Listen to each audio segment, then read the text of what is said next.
नमस्कार, मैं जनमत शिवम गौतम। और जिस तरीके से अमेरिका के अंदर एक व्यक्ति की पुलिस के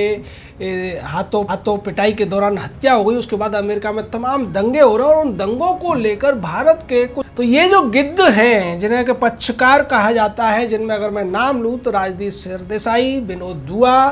बरखा दत्त टाइप के, रवीश कुमार टाइप के लोग, राणा अयूब जैसे लोग या फिर अशोक स्वाइन जैसे लोग, ये सब ये खैर मना रहे हैं कि भारत में भी ये सब होना चाहिए। और विनोद दुआ जो आपने देखा होगा कि जायका के नाम पर एक प्रोग्राम चलाया करता था, वो भारत के हर हिस्से में मुफ्त का खाना खाने पहुंच जाया करता था।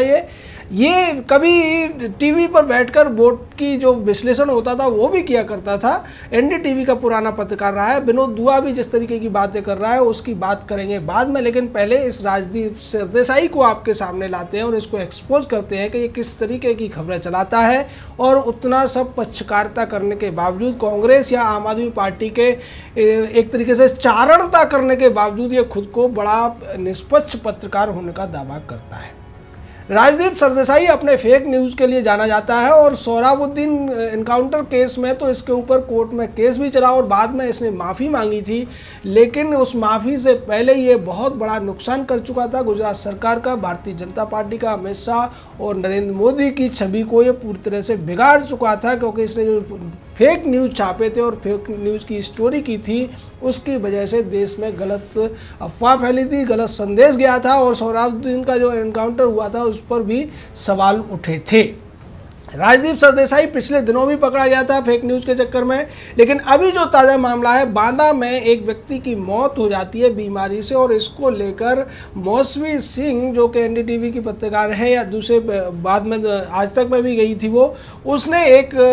रिपोर्ट की और उसको इसने शेयर किया और ये कहा कि बांदा में जो मृत्यु हुई है वो कोरोना की वजह से और भूख की वजह से हुई है, जबकि बांदा के डीएम ने इसको लेकर एक स्पष्टीकरण दिया और उस जिस व्यक्ति की मौत हुई थी उसी के परिवार के एक व्यक्ति ने बताया कि हमें प्रधानमंत्री योजना के तहत 20 किलो चावल मिले, 20 किलो गेहूं मिले और 5 किलो इसमें मिला, 5 किलो। तो उसने बताया कि किस तरीके से 30 से 40 किलो गेहूं और चावल उन्हें पूरे महीने में मिले हैं और जो मौत हुई है वो केवल बीमारी से हुई है, न कि वो भूख से हुई है, जिसको भूख की मौत बताकर राजदीप सरदेसाई प्रधानमंत्री पर निशाना साधने की कोशिश कर रहा था। उसके बाद राजदीप सरदेसाई ने एक और नया दांव खेला, एक और ट्वीट किया और वो ये ट्वीट था जब सोनम वांगचुक ने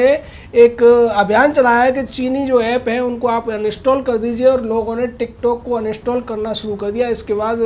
राजदीप सरदेसाई ने पूछा कि आप टिकटॉक को तो अनइंस्टॉल कर दोगे, लेकिन जो स्टैचू ऑफ लिबर्टी बनी हुई है इसमें चीन का सामान लगा हुआ है, चीन से बनकर आई है, उसको क्या करोगे? क्या उसे तोड़ दोगे? क्या उसे हटा दोगे? क्या उसे देखना बंद कर दोगे? इसको लेकर भी एलएनटी की तरफ से, जिस कंपनी ने इसको बनाया था, उसकी तरफ से स्पष्टीकरण आया कि स्टैचू ऑफ लिबर्टी को लेकर जो भ्रम फैलाया जा रहा है उन लोगों के लिए आंख खोलने वाला उसके लिए तथ्य है कि स्टैचू ऑफ लिबर्टी को बनाने के लिए जो सामग्री इस्तेमाल हुई है उसमें 91% से ज़्यादा सामग्री भारत से ही इस्तेमाल हुई है, वो पूरी तरह से भारत में बनी है और केवल 9% जो कांसे की प्लेटें उसमें लगाई गई हैं वो जरूर चाइना से सोर्स की गई थी। यानी कि जो भ्रम कांग्रेस फैलाती है या राजदीप सरदेसाई, रवीश कुमार, विनोद दुआ, बरखा दत्त टाइप के ये तथाकथित पक्षकार फैलाते हैं, जो खुद को पत्रकार कहते हैं, वो सच नहीं है। आप भी अगर अगली बार आपसे भी कोई पूछे कि स्टैचू ऑफ लिबर्टी चाइना से बनकर आई है तो उसको बता दीजिएगा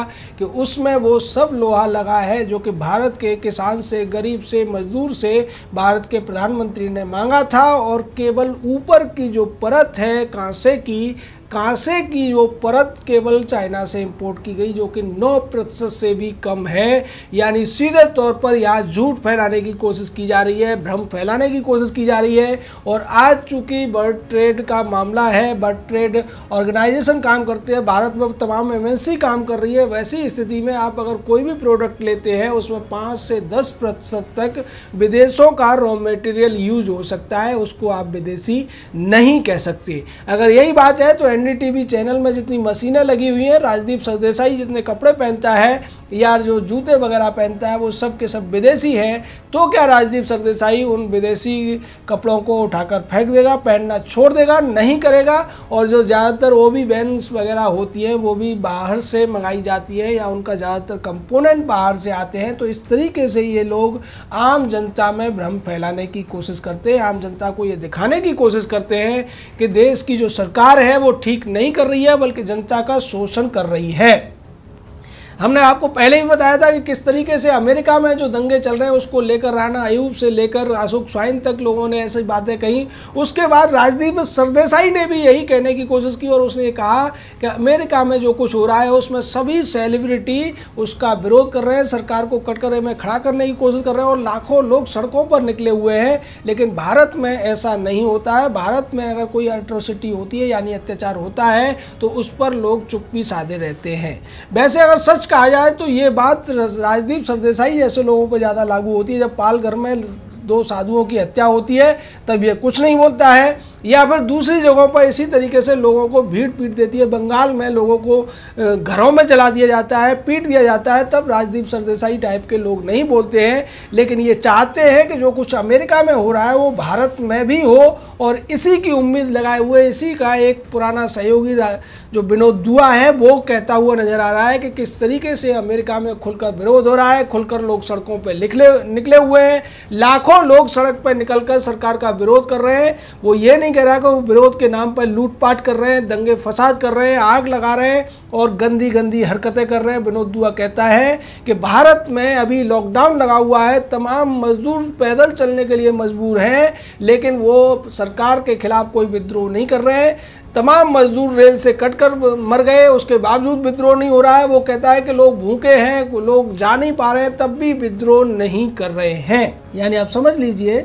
चाहे राजदीप सरदेसाई हो या विनोद दुआ जैसे लोग हों, रवीश कुमार जैसे लोग हों, बरखा दत्त जैसे लोग हों, या फिर पुण्य प्रसून वाजपेयी से लेकर तमाम आज तक जैसे चैनलों के भी तमाम पत्रकार, ये सब के सब देश में दंगे कराने की फिराक में रहते हैं। और जैसे ही अमेरिका के दंगों की खबर आ रही है, ये उन दंगों में जो गुंडागर्दी हो रही है उसका विरोध नहीं कर रहे हैं, उसकी आलोचना नहीं कर रहे हैं। ये उस दंगों की जो पूरी की पूरी तस्वीर है उसको भारत में दोबारा से लाने की कोशिश कर रहे हैं और ये चाहते हैं कि ऐसा भारत में भी हो। दिल्ली में जब दंगे हुए थे तब भी ये अपना मुंह सिलकर बैठे थे या फिर अपने मुंह में दही जमा कर बैठे थे। इन्होंने कभी भी दिल्ली दंगों के लिए अरविंद केजरीवाल की सरकार को दोष नहीं दिया, कभी भी सवाल नहीं उठाए कि अरविंद केजरीवाल की पार्टी के तमाम लोग उन दंगों में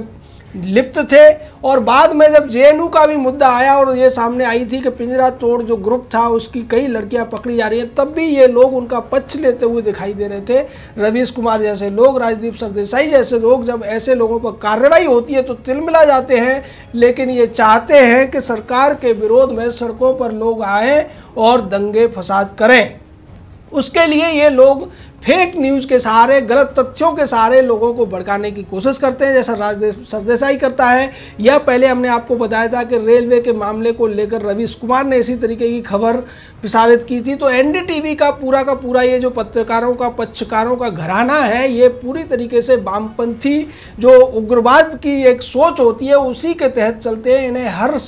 हालत में सरकार का विरोध करना है, सरकार अगर अच्छे काम भी करेगी तब भी उसे विरोध करना है। जैसा विनोद दुआ ने यहाँ पर कहते हुए ये भी बताया कि राहुल गांधी सड़क पर उतरे थे, मजदूरों से मिले थे, लेकिन बाकी लोग नहीं कर रहे। अगर ऐसा करते तो शायद भारत में अब तक दंगे भड़क गए होते, वो ये कहने की कोशिश कर रहा है। और तमाम विपक्षी पार्टियों को ये सलाह दे रहा है कि आप मजदूरों के पास जाकर उन्हें भड़काइए, सरकार के खिलाफ हथियार उठाइए और देश के तमाम शहरों में दंगे फसाद कर दीजिए। अब मेरा सीधा सा एक सवाल है कि ऐसे लोगों के ऊपर अब तक कार्रवाई क्यों नहीं हो रही है। मैं सरकार से भी कहना चाहूँगा कि अगर ऐसे लोग तमाम तरीके की फर्जी खबरें चलाते हैं और उसका जो एक प्रभाव पड़ता है वो लंबे समय तक होता है, इससे बचाने के लिए समाज को, इससे देश को बचाने के लिए ऐसे लोगों के ऊपर कड़ी से कड़ी कार्रवाई की जानी चाहिए। ये कहीं से भी भारत के संविधान में दिए गए फ्रीडम ऑफ एक्सप्रेशन के तहत नहीं आता है। ये फ्रीडम ऑफ एक्सप्रेशन नहीं है, ये सीधे तौर पर इंस्टिगेशन है, ये सीधे तौर पर लोगों को भड़काने की कार्रवाई है,